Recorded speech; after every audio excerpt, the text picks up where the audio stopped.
신화에 많이 등장하는 지역이 어디냐? 여기가 지금 그리스입니다. 그리스에 보면은 테살리아라는 지방이 있어요. 여기가 테살리아예요.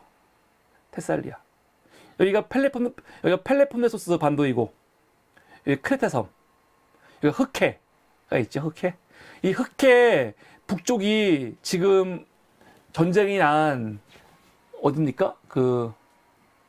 갑자기 기억이 안 나네. 러시아가 지금 쳐들어가갖고 엄청나게 지금 유린하고 있는 우크라이나가 이 흑해 북쪽에 있죠.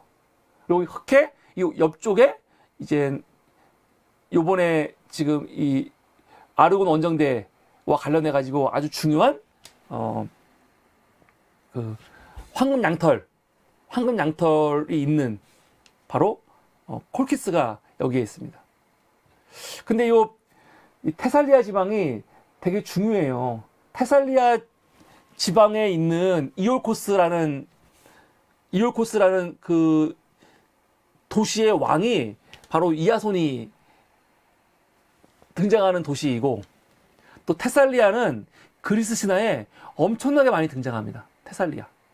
지금 이 지역이에요. 이 지역. 테살리아를 여러분 기억해 두세요. 테살리아는 고대에 아이올리아라고 불리던 지역이기도 합니다. 아이올리아. 여기 보면은 테살리아 있죠. 테살리아. 요 테살리아의 중심 도시가 라리사라는 곳이 있고, 보통 테살리아하고 이 마케도니아 그리고 트라키아 있잖아요. 서트라키아. 여기를 합쳐가지고 그리스의 북부 그리스라고 불러요. 북부 그리스. 여러분, 우리가 그리스 신화의 주인공은 어디냐? 아테네예요. 아테네. 도시로 따지면 누가 봐도 아테네. 그리스 신화의 중심 도시는 여기 보면은 아테네 있죠? 여기가 아테네입니다. 아테네가 그리스 신화의 중심인 거죠. 항상 그리스는요, 아테네 중심으로 펼쳐져요, 모든 게. 그래서 아테네 중심을 봤을 때 테살리아라든가 마케도니아는 북쪽이잖아요. 그리고 특히 마케도니아는요, 같은 그리스지만 엄청 무시당하는 거의 뭡니까? 촌동네죠. 촌동네. 아테네인들이 봤을 때 마케도니아는요, 정말 촌사람이에요. 촌사람. 무식하고 막 그렇게 보거든요. 그러니까 나중에 마케도니아에서 이 알렉산더가 등장했을 때 놀래는 거죠. 마케도니아. 근데 요 테살리아 있죠. 테살리아 지방 밑에 뭐가 있냐? 여기 지금 착칠했는데 여기가 뭐냐면 보이오티아 지방이에요. 보이오티아. 요 보이오티아 지방에 여러 도시들이 있어요. 그리스 신화에 보면은 왕이 엄청 많아요. 왕이. 그리스 신화에 나오는 사람들 다 보면은 공주, 왕이 너무 많아. 그 왕이 어떤 왕이냐면은 이런 도시, 이런 그 지방에 있으면 지방에 그냥 조그만 성들이 있어요. 도시들이 있어. 그 도시의 왕들이에요. 도시의 왕들. 이 보이오티아 지방에 어떤 도시가 있었냐? 오르코메노스라는 도시가 있어요. 여기 보이죠? 오르코메노스. 이 오르코메노스라는 작은 도시가 있는데, 이 오르코메노스의 왕이 누구냐? 아마타스라는 사람이에요. 아마타스. 이거를 기억해 두십시오. 오르코메노스의 왕이 누구냐? 아마타스. 앞에 보이는 요 남자가 아마타스입니다. 뒤에 있는 여인 누구냐? 그의 후처 이노. 그리고 두 아들. 이 장면은 어떤 장면이냐면 아마타스 왕이 미쳐가지고 자기의 아들을 들어가지고 땅에 쳐박아서 죽이는 장면이에요. 이것도 아주 유명한 신화죠.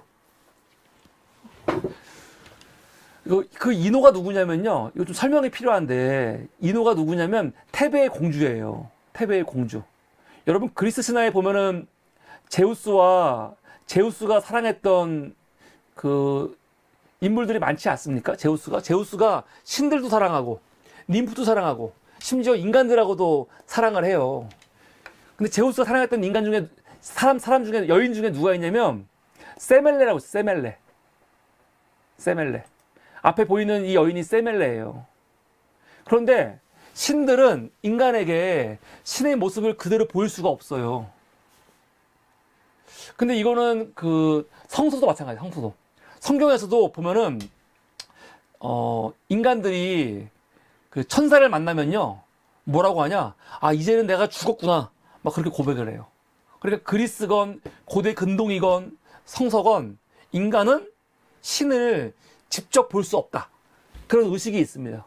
모세도 시내산에서 하나님을 만날 때 어떻게 만나냐? 하나님이 지나가실 때 눈을 가리고 있다가 하나님의 뒷모습만 보거든요. 이렇게 모세도 있어요. 그러니까 인간은 신을 직접 볼 수 없어요. 신화에 보면은.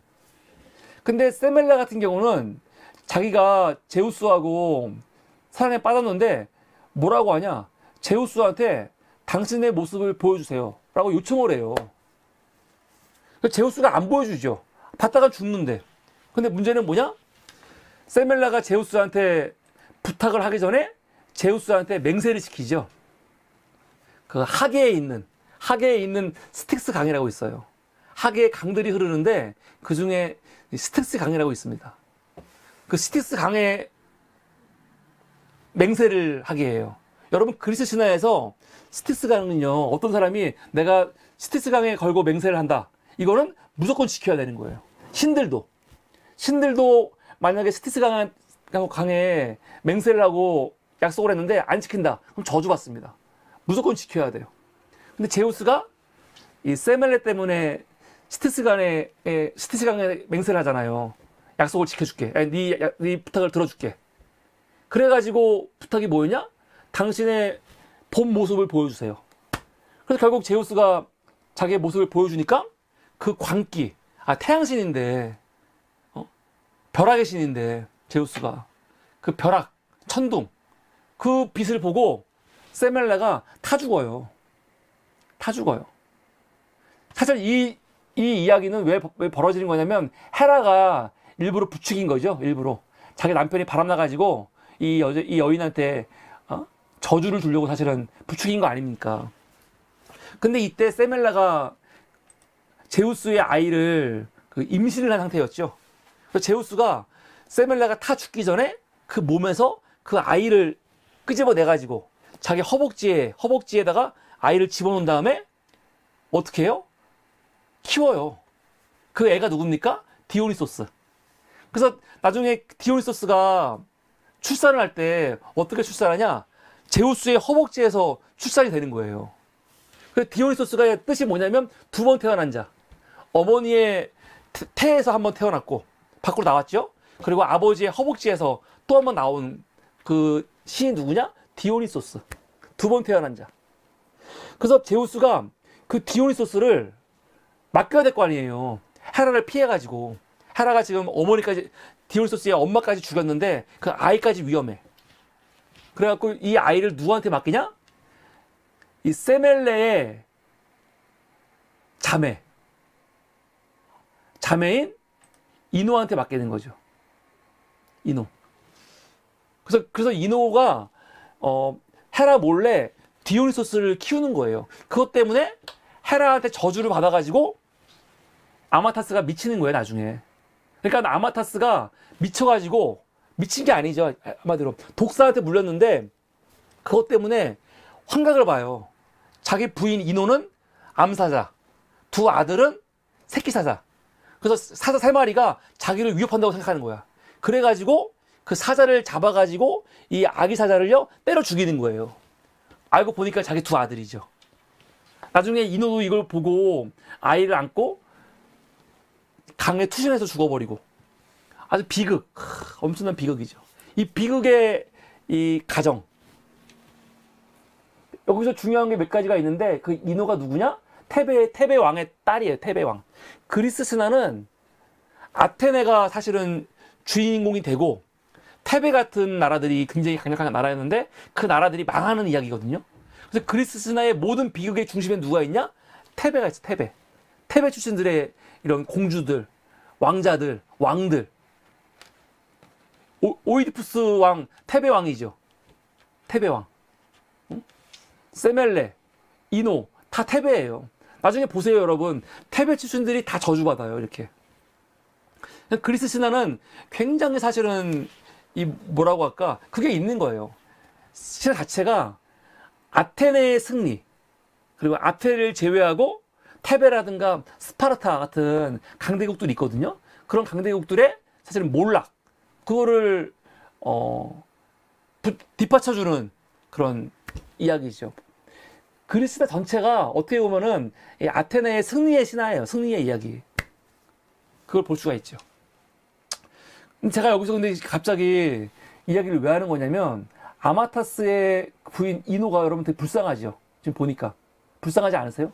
자기 두 아들이 있는데, 두 아들이 지금 사실은 나쁜 것도 아니고, 제우스, 헤르메스의 부탁으로 디오니소스 어렸을 때 돌봐줬다고, 그것 때문에 저주받아가지고 남편이 미쳐가지고 두 아들을 죽이고, 한 아들을 때려 죽이고, 자기는 나머지 한 아들을 지켜주려고 아들과 함께 강에 빠져 죽어요.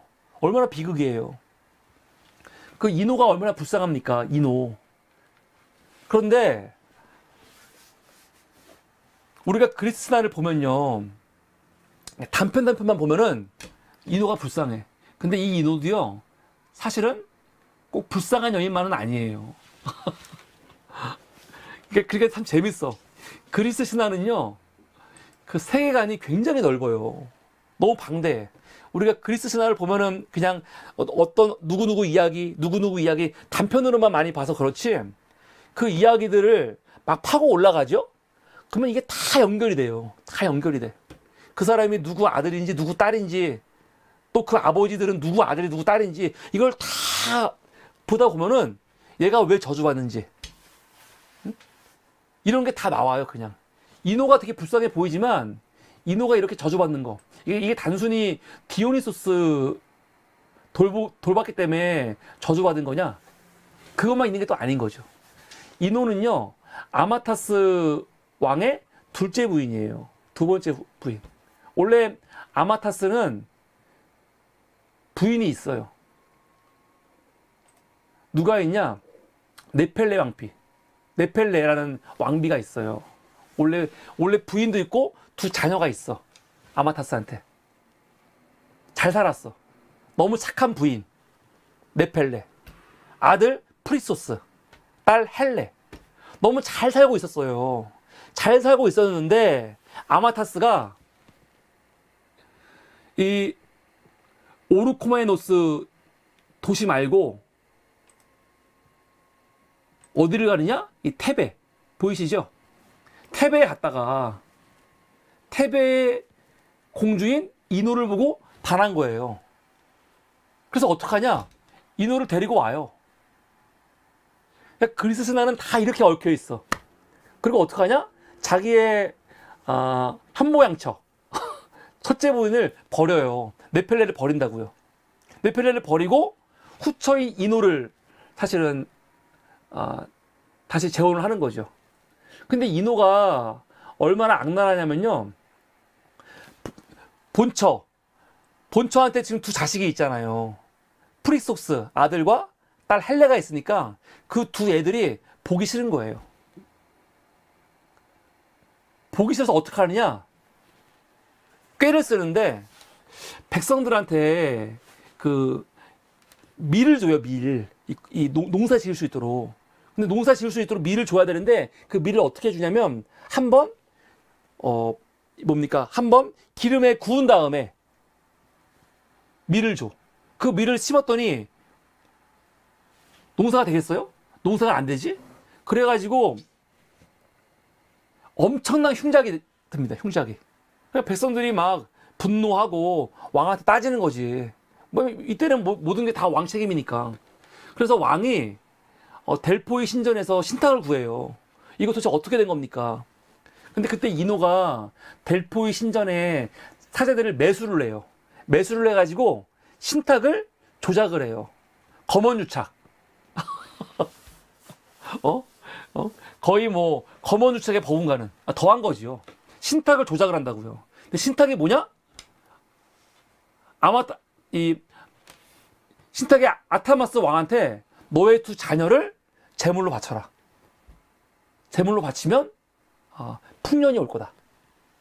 이거 마치 아가멤논이 자기 딸 제물로 바친 거하고 비슷한 거죠. 아가멤논도 자기 딸을 그냥 바친 게 아니고 신탁 때문에 바친 거거든요. 그러니까 신탁에 의해서 아마타스 왕이 어쩔 수 없이 자기의 두 자녀를 제물로 바친다고요. 이게 다 이노가 계획한 거죠. 그래가지고 아마타스 왕이 자기의 두 자녀 프리소스 아들과 헬레 딸 두 아이를 제물로 바쳐서 죽이려고 하는 순간에 누가 등장하냐? 바로 헤르메스가 등장하는 거예요.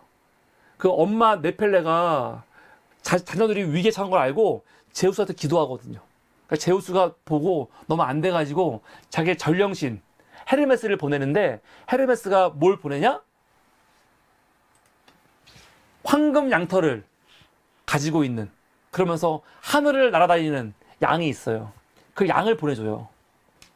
그래서 그 양을 타고 두 아이가 도망가는 거죠. 도망가는 겁니다. 이때 등장하는 거예요. 황금 양털을 가지고 있는, 더군다나 하늘을 막 날아다녀.